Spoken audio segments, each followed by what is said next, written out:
we remember Bill Moyers, one of the towering figures in broadcast journalism. He died yesterday at a hospital in New York City. Moyers was 91. The former presidential press secretary told important stories here at CBS News and on public television. Let's take a look back at his life and incredible career. Think now not as an advocate, but as a citizen. For 4 decades, Bill Moyers spent his career on American airwaves talking to Americans. Moyers' commentaries were renowned for being clear and thought-provoking over the core issues surrounding the country. Before a career that secured him top prizes in journalism, Moyers was tethered to former President Lyndon Baines Johnson. He was considered his closest aide, and then as press secretary during the buildup to the war in Vietnam. I do not know of any situation that concerns the President more or causes him deeper personal anguish than the loss of American lives in Vietnam. But he found the escalation in Vietnam to be troubling. He left Johnson in 1966.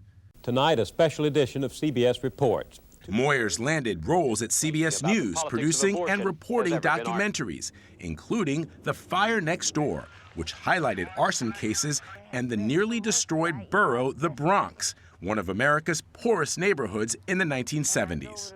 We don't approach a disaster like the death of the Bronx with the same urgency and commitment we carry to problems abroad. For years, Moyers bounced between CBS and PBS, conflicted by one employer's resources and the other's bigger space to tell stories.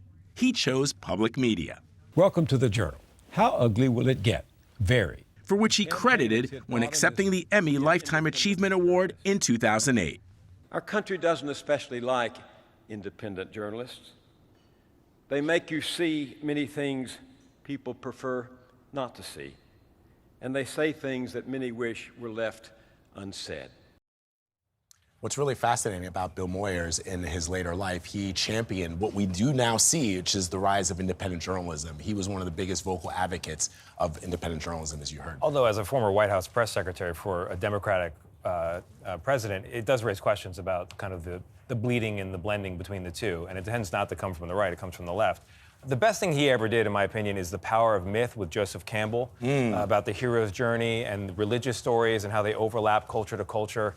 The message there was find what excites you and pursue that. And when it was one of the most popular series to come out in the 80s and actually even the whole century of public television, it was really incredible. That's why we're still talking about him. Yeah. Yep.